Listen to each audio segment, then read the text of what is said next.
Here is your study of March on your journey with the help of the planetary lineup, tarot, and shamanic oracle. We'll discuss the release of the full moon and intention date of the new one, the planet's involvement throughout the month, and the cards pulled to aid our insight.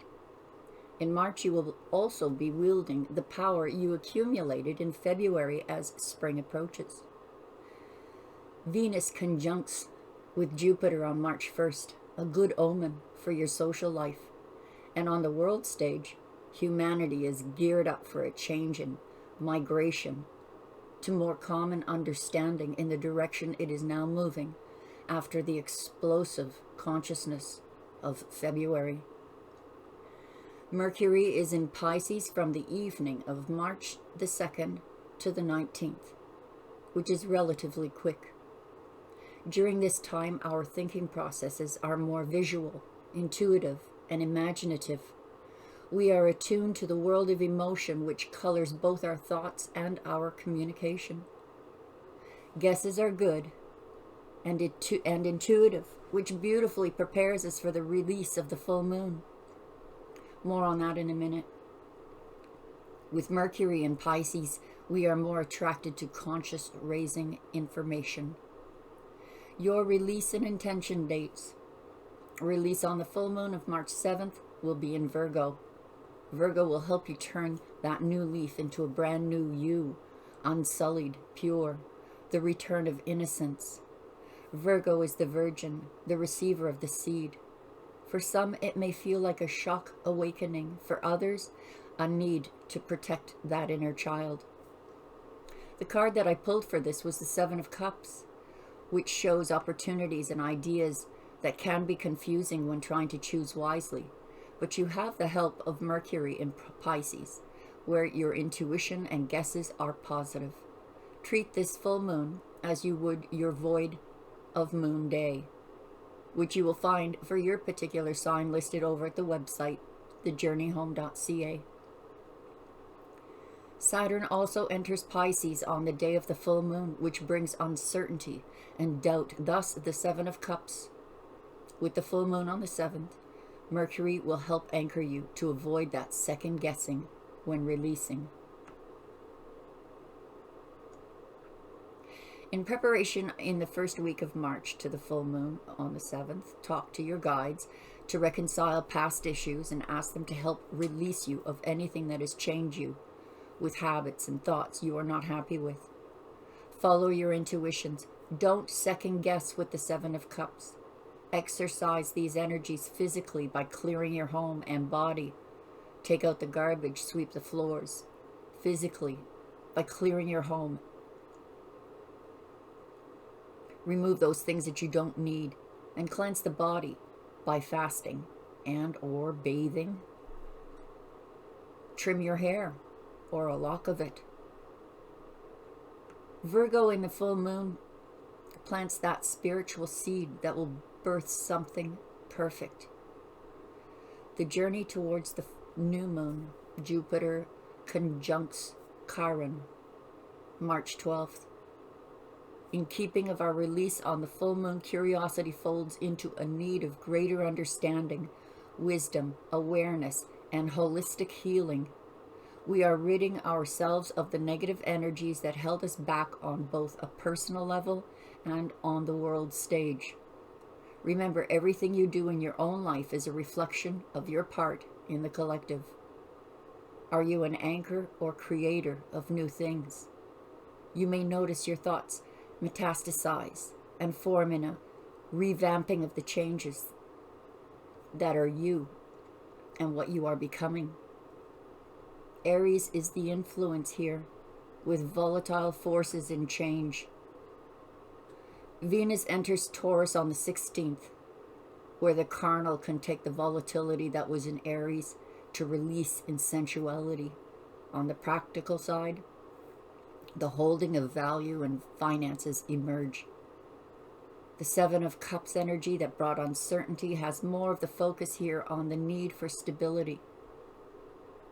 Mercury enters Aries on the 19th, anticipating the sun's entry into Aries, on March 20th. It readies us for independent thought, mental competitiveness, direct, straightforward, honest, uncomplicated communications, executive decisions, preference to learn through personal experience, not instruction. You are readied for the new moon. As full moons are your preparation for the new moons of intention, releasing the old to make way for the new. In March, the new moon arrives on the 21st. Spring. The card that showed up for the energies as the Ace of Swords. Clarity, truth, breaking news, and epiphanies. On the night of March 21st, new moon, once again, light your candles and incense to acknowledge the work you did in releasing the old to make way for the new. Thank your guides and angels for their assistance in the choices you are making to move forward. Tell them those decisions you are making through and with Source in the areas of your life that you want improved. Ask them to carry your message to the universe, and the universe will conspire to make it happen. Remember, we have the power to command angels. Do so with respect, gratitude, and humility. Do so with the purest of intentions that are unselfish and of service to others. When we step out of selfishness, we wield great power that the most oppressive chains cannot hold. When March 23rd arrives, Pluto enters Aquarius and will stay there until June 11th. This is a flirting with Aquarius, as it is a slow-moving planet. It weaves in and out until late 2024, where it will stay in Aquarius for the next 19 to 20 years. In Aquarius, that means reformation of social and political structures. We will confront issues of control and power related to individuality, equality, friendships, and associations with groups. We can be on a quest to distinguish ourselves for our progressiveness, scientific minds, ideals, humanitarianism, or unique qualities. It is also a time when we seek to change and overhaul society through science, inventions, and the mind, always keeping in mind of the spiritual aspects here. And I'll close this up with a word from the Shaman Oracle. And what was chosen was number 27 here.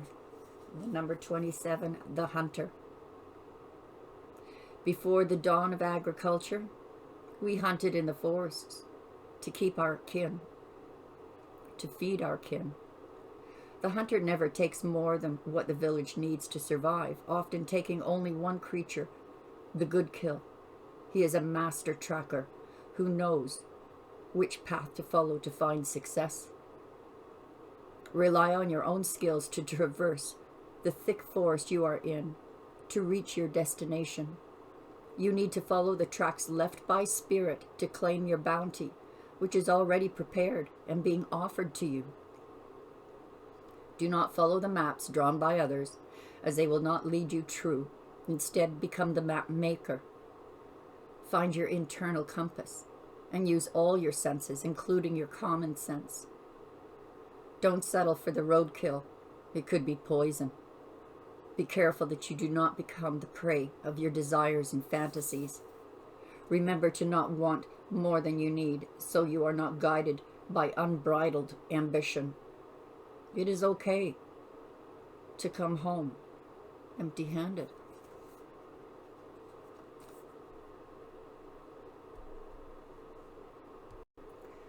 February was indeed explosive when it came to information. Shooting of UFOs and balloons. The confusion that governments not speaking clearly about what is going on. Russia's threats for nuclear war. Perhaps ETs are aiding us.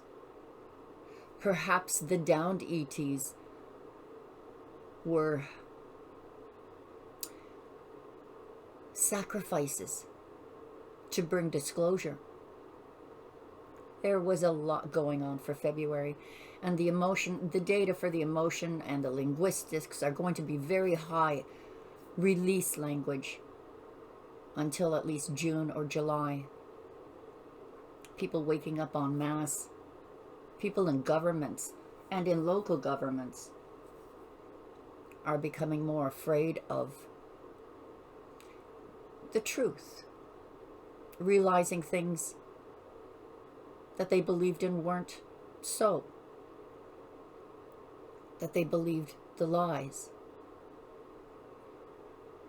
It's been an exciting month for February. Moving into March, there's going to be a whole different migration, a change of consciousness in the masses. Humanity always wins.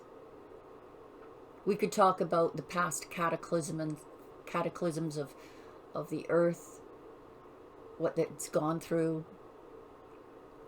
We certainly aren't going to talk about climate change in this one. But moving forward, oh my friends, we are in the most interesting of times. Now, I for one am not going to recently I put on Twitter, you know, do we really need government for disclosure now? Because there is so much that is coming out from regular people that are just taking pictures and taking films. What the U.S. had showed us, these cylindrical vehicles that were shot down, look like those Tic Tacs that have been talked about. And yet there is a doctor that has been taking films of these craft. They're not very big, and it's been, you know, theorized that, you know, these were escorts of the bigger ships, and right now they're just data collecting. Or could it be the Chinese government infiltrating, collecting data? Though their balloons seem a little old-fashioned at this point for what we're seeing now. There will be a lot revealed in the months to come, a lot of release language, a lot of emotion, emotional heights. There is change in the air. Let spring be your springboard. Thanks for joining me. If you would like a personal reading, come and see me at thejourneyhome.ca. Members have much cheaper personal readings, and I also send out oracles to you all that do subscribe and become members. Thank you to all of you who like, share, subscribe to my videos, or become members. God bless. Bye for now.